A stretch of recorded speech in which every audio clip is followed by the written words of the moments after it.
నమస్కారం, సుఖీభవకు స్వాగతం.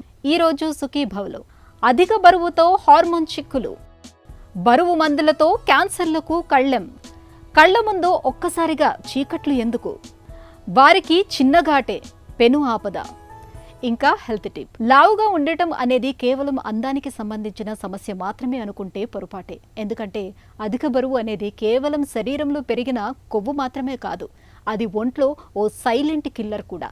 ముఖ్యంగా ఈ అధిక బరువు అనేది మహిళల శరీరంలో హార్మోన్ల వ్యవస్థను పూర్తిగా తలకిందులు చేసేస్తుంది.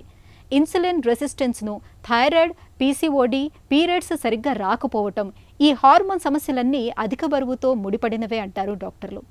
మరి ఈ హార్మోన్ల గందరగోళం నుంచి బయటపడేందుకు ఏం చేయాలి, బరువును అదుపులో ఉంచుకోవటానికి ఎలాంటి జాగ్రత్తలు తీసుకోవాలి మొదలైన వివరాల గురించి ఇప్పుడు తెలుసుకుందాం.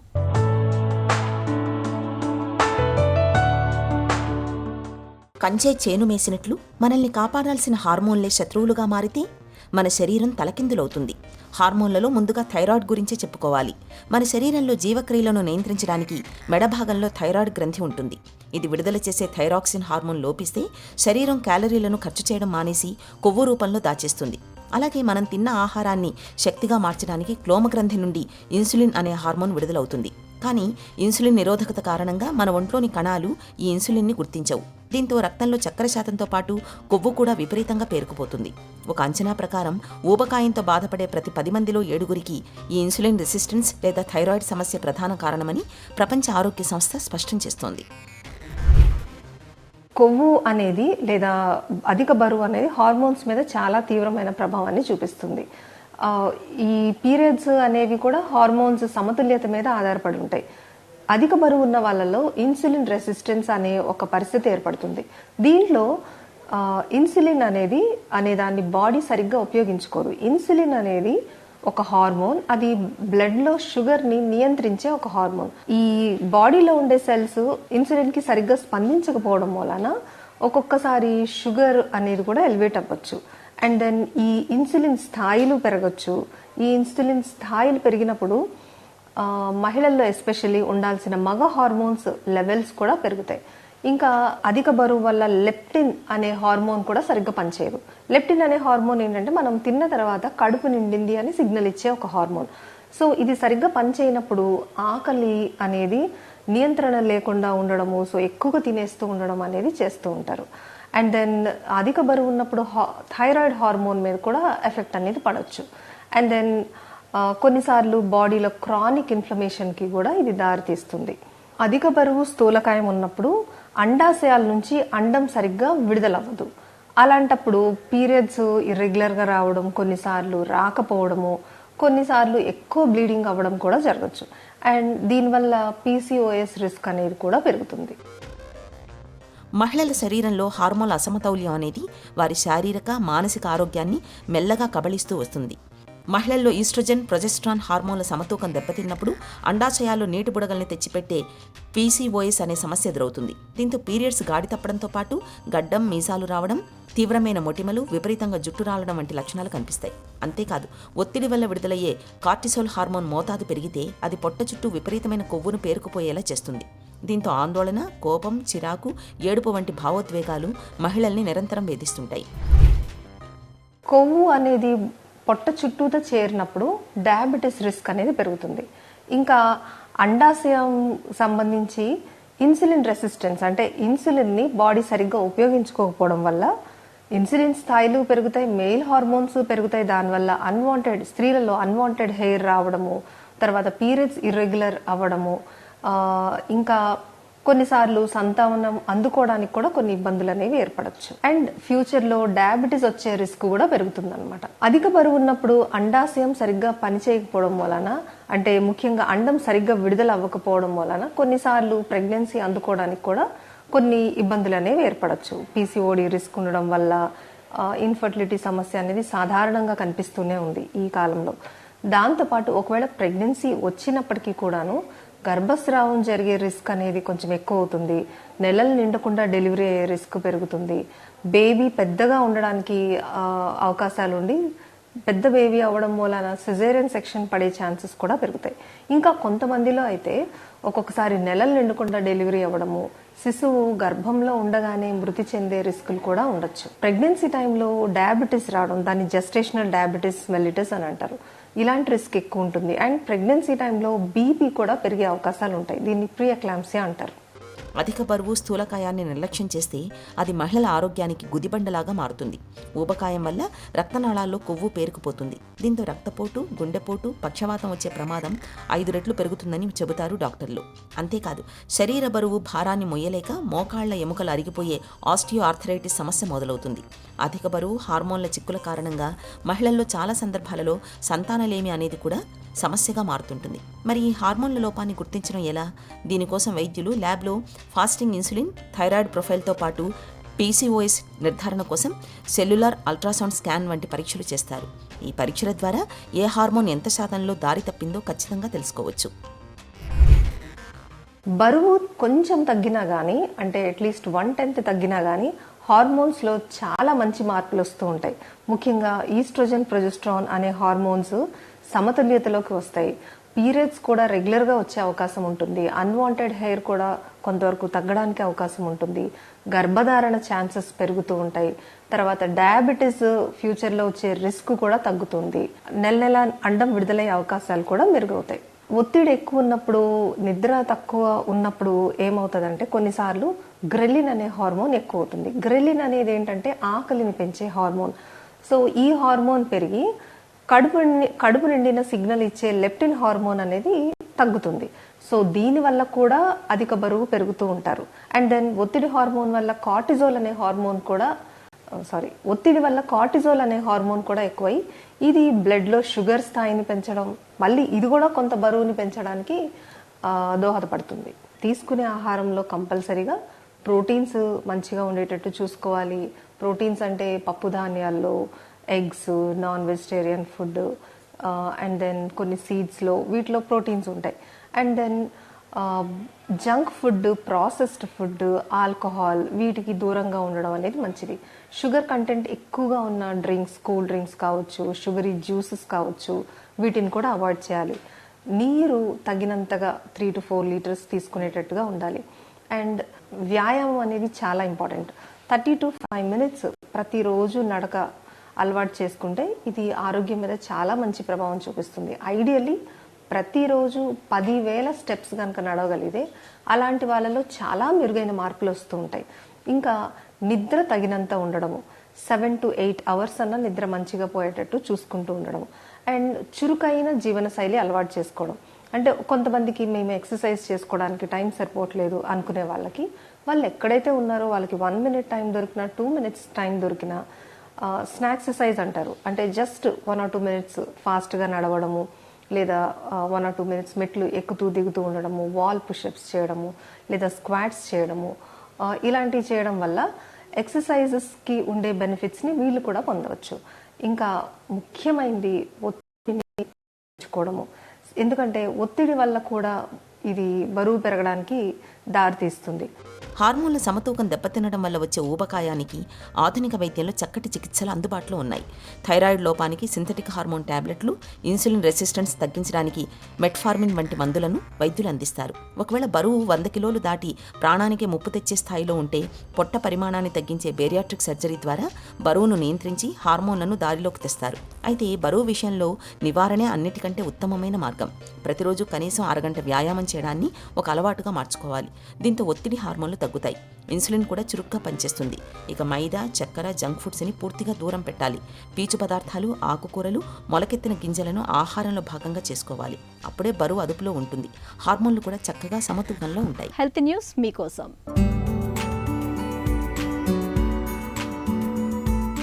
అధిక బరువును, మధుమేహాన్ని తగ్గించడానికి తోడ్పడే సెమాగ్లూటైడ్, లిరాగ్లూటైడ్ వంటి GLP-1 రకానికి చెందిన మందులు పలు రకాల క్యాన్సర్ల నుంచి కూడా రక్షణ కల్పిస్తున్నట్లు American society of clinical oncology సమావేశంలో సమర్పించిన అధ్యయనాలు సూచిస్తున్నాయి. ఈ మందులను తీసుకుంటున్న వారిలో క్యాన్సర్ ముప్పు తగ్గడమే కాదు, క్యాన్సర్ బాధితుల్లో జబ్బు ముదరడం నెమ్మదిస్తున్నట్లు, కొన్ని రకాల క్యాన్సర్ చికిత్సలకు బాగా స్పందిస్తున్నట్లు, మరింత ఎక్కువ కాలం జీవిస్తున్నట్టు కూడా తేలింది. జిఎల్పి మందులు క్యాన్సర్ చికిత్సలను ఎలా ఎందుకు ప్రభావితం చేస్తున్నాయో బయటపడలేదు. కానీ ఇవి వాపు ప్రక్రియను తగ్గించడం, ఇన్సులిన్ సంకేత వ్యవస్థను నియంత్రించడం, కణితుల మనుగడతో నేరుగా చర్య జరపడం ద్వారా పనిచేస్తూ ఉండొచ్చని పరిశోధకులు భావిస్తున్నారు. చాలా రకాల క్యాన్సర్లు తలెత్తడానికి, ముదరటానికి దీర్ఘకాల వాపు ప్రక్రియే కారణం అవుతూ ఉండటం గమనించదగ్గ విషయం. లిరాగ్లూటైడ్, టిర్జేపటైడ్, సెమాగ్లూటైడ్, ప్రామ్లింటైడ్, డులాగ్లూటైడ్ మందులతో క్యాన్సర్లు, ముఖ్యంగా ఊపిరితిత్తి, రొమ్ము, పెద్దపేగు, కాలేయ క్యాన్సర్లు ఇతర భాగాల్లోకి వ్యాపించడం 38 నుంచి 50% వరకు తగ్గుతున్నట్లు ఒక అధ్యయనంలో బయటపడింది. చాలా క్యాన్సర్లకు ఊబకాయ ముప్పు కారకంగా పరిణమిస్తున్న సంగతి తెలిసిందే. ఈ నేపథ్యంలో బరువును తగ్గించే GLP-1 రకానికి చెందిన మందుల్లోని వాపు నివారణ గుణాలు క్యాన్సర్ రాకుండానూ చూస్తుండొచ్చని పరిశోధకులు చెబుతున్నారు. మధుమేహం, తీవ్ర కిడ్నీ జబ్బు గల వారిలోనూ GLP-1 మందులతో మరణం ముప్పు, పలు రకాల క్యాన్సర్లు, ముఖ్యంగా ఊపిరితిత్తి, పెద్దపేగు, కాలేయ క్యాన్సర్లు తగ్గుతున్నట్లు ఒక అధ్యయనంలో తేలింది. అయితే దాదాపు ఇవన్నీ పరిశీలనాత్మక అధ్యయనాలేనని పరిశోధకులు చెబుతున్నారు. ఆయా వ్యక్తుల ఆరోగ్యం, వైద్య సేవల అందుబాటు, ప్రస్తుతం తీసుకుంటున్న చికిత్సల వంటివి GLP-1 మందుల పనితీరును ప్రభావితం చేసే అవకాశం ఉందని పరిశోధకులు వివరిస్తున్నారు. ఎండలో నుంచి ఒక్కసారిగా నీడలోకి వెళ్ళినప్పుడు కాసేపు కళ్ళు బైర్లు కమ్మటం, అంతా చీకటి కనిపించడం మనకు అనుభవమే. అయితే సాధారణ పరిస్థితుల్లోనూ కళ్ల ముందు తరచుగా చీకట్లు కమ్ముకొస్తూ ఉంటే, తలంతా తిరుగుతున్నట్లుగా ఉంటే, నేల జారిపోతున్నట్టుగా అనిపిస్తూ ఉంటే, కొన్ని సెకండ్ల పాటు ఏమీ కనిపించకుండా పోతే, ఏదో బలం తక్కువైందనో, నరాల బలహీనత అనో సరిపెట్టుకోకుండా వెంటనే డాక్టర్ని సంప్రదించాలి. ఎందుకంటే కళ్ళ ముందు ఆవరించే చీకట్లను మన శరీరంలో మనకు చెప్పే డేంజర్ సిగ్నల్గా భావించాలి. మంట కనిపించక ముందే పొగ వస్తుందన్నట్లుగా కళ్ళ ముందు చీకట్లు కమ్ముకోవటం వెనుక కూడా ఎన్నో కారణాలు ఉండొచ్చు. కళ్ళ ముందు చీకట్లు కమ్ముకోవటానికి వెనుక కారణాలు, వాటికి పరిష్కార మార్గాల గురించి ఇప్పుడు తెలుసుకుందాం. కళ్ళ ముందు చీకట్లు వచ్చేస్తున్నాయి అంటే రకరకాల కారణాలు ఉంటాయి. ఫస్ట్, అసలు కళ్ళ ముందు చీకట్లు వస్తున్నాయి అంటే ముఖ్యంగా ఫస్ట్ క్వశ్చన్ మేము అడిగేది, ఒక కంటి ముందు వస్తుందా లేకపోతే రెండు కళ్ళకు వస్తున్నాయా? ఒక కంటి ముందు వచ్చేస్తుంది, పైన నుంచి కర్టన్ దిగినట్టు పైనుంచి కిందికి ఇలా వచ్చేస్తుంది అంటే ఫస్ట్ అండ్ ఫార్మోస్ట్ ఇంపార్టెంట్. ఎందుకు అంటే రెటీనాకు సంబంధించి రక్తం సరఫరా అందట్లేదు అని అర్థం. ఒక కన్ను కాకుండా రెండు కళ్ళకు వచ్చిపోతుంది. ఇది కామన్గా చూస్తాం. మనం కూర్చుంటున్నప్పుడు, చాలాసేపు పడుకొని కూర్చుంటున్నప్పుడు, లేదా చాలాసేపు కూర్చుని నుంచి లేస్తున్నప్పుడు, పొద్దున్నే రాత్రంతా పడుకొని ఉంటాము, పొద్దున మెలకు వచ్చిన తర్వాత లేచినప్పుడు సడన్గా కళ్ళ ముందు చీకట్లు రావచ్చు. ఎప్పుడైతే మనం లేచి కూర్చుంటున్నాము లేచి నించుంటున్నాము ఇన్ని గంటల తర్వాత అన్నప్పుడు హార్ట్ ఈ ప్లేస్లో ఉంది అని అనుకుంటే, హార్ట్ నుంచి బ్రెయిన్కి బ్లడ్ సప్లై ఎగనెస్ట్ గ్రావిటీ అంటే భూమికి గురుత్వాకర్షణ శక్తికి ఎగనెస్ట్గా ఆపోజిట్గా వెళ్లాల్సి వస్తుంది బ్లడ్లో. అలాంటప్పుడు బ్లడ్లో సరిగ్గా బ్రెయిన్కి అందే అవకాశం కొన్ని క్షణాల పాటు ఉండదు. సో ఆ టైంలో మనకి కళ్ళ ముందు చీకట్లు వచ్చేసేయచ్చు. ఇలాంటివి ఏమన్నా ఉన్నప్పుడు మనం ఫస్ట్ ఏం చూసుకుంటాము అంటే బ్యాక్గ్రౌండ్ షుగర్ ఏమన్నా ఉందా. షుగర్కి సంబంధించిన ప్రాబ్లమ్స్ ఉన్నప్పుడు ఆటోనామిక్ నర్వస్ సిస్టమ్ మీద షుగర్ యొక్క ఇన్ఫ్లుయెన్స్ పడడం వల్ల ఆటోనామిక్ న్యూరోపతి రావచ్చు. ఇలాంటివి ఏమన్నా ఉంటే షుగర్ ఫస్ట్ చూసుకుంటాం. బీపీ ఉందా, బీపీ కోసం ఏమైనా మందులు వాడుతున్నారా, కొన్ని మందుల వల్ల కూడా మీకు ఈ తేడా రావచ్చు. లేదు రక్తం తక్కువ ఉంది, హిమోగ్లోబిన్ తక్కువ ఉంది, ఎర్ర రక్త కణాలు తక్కువ ఉన్నాయి, చాలా అనీమియా ఉంది, దీన్ని అనీమియా అంటాం. అనీమియా ఉన్నప్పుడు కూడా ఇది కనపడవచ్చు. దీనికి మనం ఏం ఈజీగా చేయొచ్చు అంటే కొన్నిసార్లు మేము చూసేది హాస్పిటల్కి వచ్చినప్పుడు బ్లడ్ ప్రెషర్ పడుకున్నప్పుడు ఎలా ఉంది, లేచి నించున్న తర్వాత 1 minute ఎలా ఉంది, దాని తర్వాత 3 minutes ఎలా ఉంది, ఏమన్నా ఫాల్ ఉందా, బ్లడ్ ప్రెషర్ తరిగిపోతుందా మనము నించున్నప్పుడు అనేది చూసుకొని, ఎంత తగ్గిపోతోంది పడుకున్న దానికి నించున్న దానికి గమనించుకొని దాని ప్రకారం ఆల్రెడీ బీపీ మందులు వేసుకుంటుంటే వాటిని మార్చాల్సి వస్తుంది, కొన్ని తీసేయాల్సి వస్తుంది. అండ్ కొన్నిసార్లు మేమే కొత్తగా మందులేం వేసుకోవట్లేదు, దేనివల్ల రావట్లేదు, కానీ ఈ సిమ్టమ్ ఆగట్లేదు, రిఫ్రాక్టరీగా చిన్న చిట్కాలు చెప్తాం, ఆ చిట్కాలతో కూడా మీకు ఈ సిమ్టమ్ ఆగట్లేదు అంటే మేమే మందులు పెట్టాల్సి వస్తుంది. ట్రీట్మెంట్ ఆప్షన్స్ అంటే హార్ట్కి సంబంధించి ఈ పరీక్షలు చేసిన దానిలో హార్ట్కి సంబంధించి పంపింగ్ కెపాసిటీ సరిగ్గా లేదు, లేదా హార్ట్ రిథమ్ అబ్నార్మాలిటీ కనపడుతుంది, అరిథ్మియా అంటారు దీన్ని. ఇలాంటివి కనపడప్పుడు ఇమీడియట్గా గుండె డాక్టర్ దగ్గరికి వచ్చి కలిస్తే కనుక ఆటోమేటిక్గా గుండె డాక్టర్ పంపింగ్ కెపాసిటీ ఎందుకు తగ్గిందో చూసుకొని దానికి సంబంధించిన ట్రీట్మెంట్ మందుల ద్వారా లేకపోతే ఆపరేషన్ చేసో స్టెంట్ పెట్టో సర్జరీ బైపాస్ చేయడమో ఇలాంటివి చేయాల్సి ఉంటుంది. ఒక కంటికి సరిగ్గా రావట్లేదు, ఇక్కడ రక్తనాళం బ్లాక్ అయిపోయింది, ఇదే బ్రెయిన్కి సంబంధించిన రక్తనాళం కూడా. సో ఆ బ్లాక్ క్లియర్ చేయాలి. బ్లాక్ ఎలా క్లియర్ చేస్తాము? ఆబ్వియస్గా దానికి స్టెంట్. మనకి చిన్న గాయం అయితే ఏం చేస్తాం? కాసేపు నొక్కి పట్టుకుంటాం, కొంతసేపటికి రక్తం కారడం ఆగిపోతుంది. కానీ చిన్న దెబ్బ తగిలిన రక్తం అస్సలు ఆగకుండా అలానే కారిపోతూ ఉంటే ఆ ఊహే భయానకంగా అనిపిస్తుంది కదా. హీమోఫీలియా ఇలాంటి ప్రమాదకర సమస్యే. జన్యుపరంగా తలెత్తే హీమోఫీలియాను వాడుకలో రక్తం గడ్డకట్టకపోవడంగా చెప్పుకోవచ్చు. సాధారణంగా ఎవరికైనా గాయమైనప్పుడు రక్తంలో ఉండే కొన్ని ఫ్యాక్టర్స్ రక్తాన్ని గడ్డకట్టేలా చేసి రక్తస్రావాన్ని ఆపుతాయి. కానీ హీమోఫీలియాతో బాధపడుతున్న వారిలో ఆ ఫ్యాక్టర్స్ లోపించడం వల్ల చిన్న గాయమైనా సరే రక్తం ధారగా కారిపోతూ ఉంటుంది. కొన్నిసార్లు ఎలాంటి దెబ్బలు తగలకుండానే శరీరం లోపల ముఖ్యంగా కీళ్లలో రక్తస్రావం అవుతూ ఉంటుంది. అసలు ఈ హీమోఫీలియా జబ్బు ఎలా వస్తుంది, దీనికి చికిత్స ఎలా, మొదలైన వివరాల గురించి డాక్టర్ని అడిగి ఇప్పుడు తెలుసుకుందాం. హీమోఫీలియా అంటే ఏంటి? హిమోఫీలియా అనేది మన బాడీలో యాక్చువల్లీ ఎప్పుడైతే బ్లీడింగ్ అవుతుందో, ఆ రక్తస్రావం అవుతుందో అది ఆపడానికి ప్లేట్లెట్స్ మరియు కోయాగులేషన్ పాత్వే, ఈ రెండు పాత్వేస్ ఉంటాయి. రెండు సరిగ్గా పనిచేస్తేనే ఆ బ్లీడింగ్ ఆగుతుంది. సో ఈ కోయాగులేషన్ పాత్వే ఇందులో డిఫెక్ట్ ఉంటే factor 8 as well as factor 9లో డిఫెక్ట్ ఉంటే దానివల్ల haemophilia A or haemophilia B అనే జబ్బు వస్తుందన్నమాట. సో ఇలా ప్రాబ్లమ్స్ ఉన్నప్పుడు ఈ బ్లీడింగ్ అవ్వకపోవడము, చిన్నగా దెబ్బ తగిలిన అన్కంట్రోల్ బ్లీడింగ్ అవ్వడం లాంటి సిమ్టమ్స్ చూస్తూ ఉంటాం. హీమోఫీలియా ఎందుకు వస్తుంది? ముప్పు ఎవరికి ఎక్కువ? ఎందుకు వస్తుంది అనేసి అంటే ఇందులో ఎక్స్ క్రోమోజోమ్లో అబ్నార్మల్ ఉంటే, ఆ జీన్లో ఫ్యాక్టర్ 8 అండ్ ఫ్యాక్టర్ 9 జీన్స్లో అబ్నార్మాలిటీ ఉంటే ఈ హిమోఫీలియా అనే జబ్బు వస్తుంది. ఆడవాళ్ళలో 2 ఎక్స్ క్రోమోజోమ్స్ ఉంటాయి కాబట్టి యూజువలీ ఫీమేల్స్ ఉట్టి క్యారియర్ స్టేటస్లో ఉంటారు. మేల్ చైల్డ్కి మాత్రమే యూజువలీ ఈ హిమోఫీలియా అనే జబ్బు చూస్తూ ఉంటాము. సెకండ్ క్రోమోజోమ్ ఇన్యాక్టివేట్ అయినప్పుడు రేర్గా ఆడవాళ్ళలో కూడా చూస్తూ ఉంటాం. హీమోఫీలియాను ఎలా అనుమానించాలి? ఎప్పుడైతే ఎక్సెసివ్ బ్లీడింగ్, ఇప్పుడు నార్మలీ పుట్టిన తర్వాత పిల్లలు క్రాల్ చేయడం స్టార్ట్ చేస్తూ ఉంటారు. అప్పుడు మనకి మోకాళ్ళు, నీ జాయింట్లో స్వెల్లింగ్తో వస్తారు. లేకపోతే బ్రెయిన్లో బ్లీడ్ అవ్వచ్చు, లేకపోతే ముక్కులోంచి బ్లీడ్, గమ్స్లోంచి బ్లీడ్, ఇలా ఎక్సెసివ్ బ్లీడ్. లేకపోతే సర్కంసిషన్, కొన్ని కమ్యూనిటీస్లో సర్కంసిషన్ చేస్తారు కాబట్టి అప్పుడు ఆ సర్కంసిషన్ అయిన తర్వాత ఎక్సెసివ్ బ్లీడ్. ఇలా వేరియస్ రీజన్స్ వల్ల ఎక్సెసివ్ బ్లీడ్, అన్కంట్రోల్డ్ బ్లీడ్, రక్తస్రావం ఆగట్లేదు, ఇది అన్యూజువల్గా ఉంది అన్నప్పుడు డాక్టర్ దగ్గరికి రెఫర్ చేసినప్పుడు అప్పుడు వాళ్ళు ఈ కోయాగులేషన్ టెస్ట్ చేస్తారు. ఆ కోయాగులేషన్ టెస్ట్లో ఏపీటీటీ టెస్ట్లో ప్రొలాంగేషన్ ఉన్నప్పుడు మిక్సింగ్ స్టడీస్ అండ్ ఫ్యాక్టర్ అసేస్, ఇలా వేరియస్ టెస్ట్లు చేసి ఈ ఫ్యాక్టర్ డెఫిషియన్సీని కనుగొంటారు. దాని తర్వాత కన్ఫర్మ్ చేయడానికి జెనెటిక్ టెస్ట్లు చేయాల్సి ఉంటుంది. హీమోఫీలియా ఎందుకు ప్రమాదకరం? ఇప్పుడు పిల్లలు నడుస్తూ ఉంటారు, ఆడుకుంటూ ఉంటారు, పరిగెడుతూ ఉంటారు, అలా కింద పడినప్పుడు బ్లీడింగ్ అయ్యే ఛాన్స్ ఉంటుంది because of the factor deficiency. లేకపోతే సడన్గా కింద పడినప్పుడు బెడ్ మీద నుంచి తలలో బ్లీడ్ అయ్యే ఛాన్స్ ఉంటుంది. సో ఇలా అన్ని రీజన్స్ వల్ల ఇటువంటి అన్ని ప్రాణాంతకరమైన బ్లీడింగ్స్ కాబట్టి జీవహాని ఉంటుంది కాబట్టి హిమోఫీలియా ప్రమాదకరం. సో ఎలా అంటే 3 రకాలు ఉంటాయి: మైల్డ్, మోడరేట్ అండ్ సివియర్.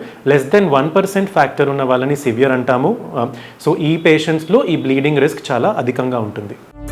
హీమోఫీలియాను ఎలా నిర్ధారిస్తారు? ఎప్పుడైతే పేషెంట్ ఎక్సెసివ్ బ్లీడ్స్తో హాస్పిటల్కి వస్తారో అప్పుడు బ్లీడింగ్ డిజార్డర్స్ని సస్పెక్ట్ చేస్తాము. ప్లేట్లెట్ కౌంట్ చెక్ చేసి నార్మల్ ఉంది, నెక్స్ట్ పీటీ, ఏపీటీటీ అనే కోయాగులేషన్ టెస్ట్ చేసి అందులో ప్రొలాంగ్డ్ ఫ్యాక్టర్స్ ఉన్నాయి అంటే దెన్ మిక్సింగ్ స్టడీస్ చేసుకొని we will diagnose with haemophilia. Genetic test తర్వాత పంపించుకుంటాము to get to know the genotype or genetic confirmation. So ఇలాంటి డయాగ్నోజ్ అయిన తర్వాత పేషెంట్స్కి ఇమీడియట్గా ట్రీట్మెంట్ ఇనిషియేట్ చేయాల్సి ఉంటుంది. హీమోఫీలియాకు చికిత్స ఎలా ఉంటుంది? ఫ్యాక్టర్ డెఫిషియన్సీ ఉంది బాడీలో, సో ఎక్స్టర్నల్గా ఫ్యాక్టర్స్ మనము సప్లై చేయాలి. ఎలా అంటే త్రూ ఇంజెక్షన్స్. దాన్ని ప్రైమరీ, సెకండరీ, టెర్షరీ ప్రొఫైలాక్సిస్ అని 3 రకాలుగా విభజిస్తారు. So primary prophylaxis is the best prophylaxis. ఎప్పుడైతే హిమోఫీలియా ఉందని నిర్ధారణ అయిందో అప్పుడు ఇమీడియట్గా ఈ ఫ్యాక్టర్ ప్రొఫైలాక్సిస్ని స్టార్ట్ చేయాల్సి ఉంటుంది. సో పేషెంట్ ప్రొఫైల్ని బట్టి, అవైలబిలిటీ బట్టి, గవర్నమెంట్ సర్వీస్లోనా, ప్రైవేట్ సెక్టర్లో ఉన్నారా, ఫ్యాక్టర్ అవైలబిలిటీ చాలా important. Factor availability is one big problem. So అవన్నిటిని బట్టి ప్రైమరీ ఆర్ సెకండరీ ప్రొఫిలాక్సిస్గా ఇనిషియేట్ చేయాల్సి ఉంటుందన్నమాట. సో వీక్లీ ఇంజెక్షన్స్, వీక్కి 2-3 టైమ్స్ ఇంజెక్షన్స్ తీసుకోవాల్సి ఉంటుంది. ఫ్యాక్టర్స్ లెవెల్ కాన్స్టెంట్గా బాడీలో ఒక లెవెల్ మెయింటైన్ చేయడానికి, సో దట్ వాళ్ళకి కింద పడినా ఏమన్నా అయినా రక్తస్రావం అవ్వకుండా ఉంటుంది. సో దానివల్ల ఏమవుతుందంటే ఇలా రెగ్యులర్గా ఫ్యాక్టర్స్ తీసుకోవడం వల్ల ఇన్హిబిటర్స్ అనేవి డెవలప్ అవుతాయి. సో ఈ పేషెంట్స్కి అప్పుడు ఫ్యాక్టర్స్ ఇచ్చినా కానీ ప్రభావం ఎక్కువగా ఉండదు. సో దానికి అలాంటి పేషెంట్స్కి ఇమ్యూన్ టాలరెన్స్ ఇండక్షన్ ఇలాంటి వివిధ రకాల ప్రక్రియలు ఉన్నాయి. ప్లస్ ఇప్పుడు కొత్తగా మనకి ఎమిసిజ్యూమాబ్ అనే మందు వచ్చింది. ఈ ఎమిసిజ్యూమాబ్ అనే మందు it is a factor eight mimetic. ఇది చర్మం కింద తీసుకోవాల్సి ఉంటుంది, లో డోస్, అండ్ 2 నుంచి 4 వారాల్లో ఒకసారి కూడా తీసుకునేటువంటి డోజింగ్ రెజిమెంట్స్ ఇప్పుడు ట్రయల్స్ టెస్ట్లు చేసి వాడుకలో ఉన్నాయి. సో హిమోఫిలియాకి చికిత్స రెగ్యులర్ ఫ్యాక్టర్ ప్రొఫైలాక్సిస్, ఎమిసిజ్యూమాబ్, మూడోది జీన్ థెరపీ. ఇప్పుడు జీన్ థెరపీ గురించి NEJM లాంటి పెద్ద పెద్ద జర్నల్స్లో పెద్ద ట్రయల్స్ రిజల్ట్స్ పబ్లిష్ అవుతూ ఉంది. మన దేశంలో కూడా ఇప్పుడే స్టార్ట్ అవుతూ ఉంది. సో ఇంకా కొన్ని సంవత్సరాల్లో ఐ హోప్ ప్రతి ఒక్క హిమోఫిలియా పేషెంట్కి ఈ జీన్ థెరపీ కూడా యాక్సెసిబిలిటీ వస్తుంది అనే ఆశతో ఉన్నాం. హీమోఫీలియా పిల్లల విషయంలో ఎలాంటి జాగ్రత్తలు తీసుకోవాలి? ఒక్కటేంటంటే ప్రైమరీ ఆర్ సెకండరీ ప్రొఫిలాక్సిస్ని వెంటనే ఇనిషియేట్ చేయడం చాలా ఇంపార్టెంట్. బికాస్ బాడీలో ఫ్యాక్టర్ సప్లై మెయింటైన్ చేసుకోవాలి. లేదంటే వాళ్ళు కింద పడినప్పుడు ఏదైనా చిన్న దెబ్బ తగిలినా వాళ్ళకి బ్లీడింగ్స్ అయ్యే ఛాన్సెస్ ఉంటుంది. Second thing, contact sports. ఈ ఫ్యాక్టర్స్ అవైలబిలిటీ లేని కాలంలో అయితే ఎటువంటి స్పోర్ట్స్ ఆడద్దు అని చెప్పేవారు. బట్ ఇప్పుడు ఫ్యాక్టర్ సప్లై ఉంది. సో ఈ sport activities like cycling, swimming ఇవన్నీ ఈజీగా చేసుకోవచ్చు, ఏమీ ప్రాబ్లం లేదు. In fact high and contact sports like playing cricket, tennis ఇటువంటివి కూడా కరెక్ట్గా ఫ్యాక్టర్ ప్రొఫైలాక్సిస్ ఇనిషియేట్ చేసి ఫిజియోథెరపీ టీమ్తో వాళ్ళు మంచి మల్టీడిసిప్లినరీ కేర్ తీసుకుంటే అన్ని రకాల స్పోర్ట్స్ కూడా ఆడొచ్చు. ప్లస్ వ్యాక్సినేషన్స్, పిల్లలకి వ్యాక్సిన్స్ ఇస్తారు, మజిల్ ఇంజెక్షన్స్ ఇస్తారు. అటువంటి టీకాలు ఏదైతే ఇస్తారో అవి ఇంట్రామస్క్యులర్ కాకుండా సబ్క్యూటేనియస్ రూపంలో ఇస్తే అక్కడ బ్లీడింగ్, మజిల్లో బ్లీడ్ అయ్యే టెండెన్సీ తగ్గుతూ ఉంటుంది అనమాట. సో ఈ హిమోఫిలియా పేషెంట్స్లో majorly joint bleeds, muscle bleeds ఇటువంటి చాలా సివియర్గా ఉంటాయి. సో ఏదైనా జాయింట్ ఒక్కసారి అఫెక్ట్ అయ్యి మల్టిపుల్ టైమ్స్ అఫెక్ట్ అయితే దాన్ని టార్గెట్ జాయింట్స్ అంటాము. అలా అవుతున్న క్రమంలో ఆ జాయింట్ పని చేయడం తగ్గిపోతుంది. సో స్టిఫ్గా అవుతుంది జాయింట్. క్రానిక్ హిమోఫిలిక్ ఆర్థ్రోపతి అనే ప్రాబ్లం వస్తుంది.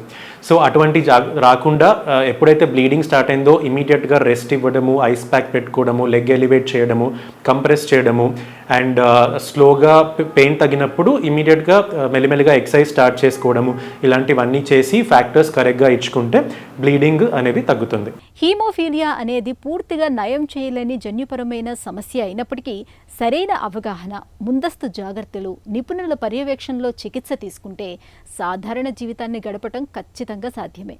ముఖ్యంగా పిల్లల్లో చిన్న వయసులోనే హీమోఫీలియా లక్షణాలను గుర్తించడం, గాయాలు కాకుండా చూసుకోవటం చాలా ముఖ్యం. ఇక ఈరోజు కార్యక్రమాన్ని ముగించే ముందు ఒక చిన్న చిట్కా మీకోసం. ప్రతిరోజు ఉదయం నిద్ర లేవగానే రాత్రంతా రాగి పాత్రలో నిల్వ ఉంచిన నీటిని తాగడాన్ని అలవాటు చేసుకోండి. ఇది శరీరంలో వాత, పిత్త, కఫ దోషాలను సమతూకంలో ఉంచుతుంది, జీర్ణ వ్యవస్థను శుభ్రపరుస్తుంది, మలబద్ధకం సమస్యను వదిలిస్తుంది, అలాగే శరీరంలో పేరుకుపోయిన వ్యర్థాలను బయటకు పంపించేస్తుంది.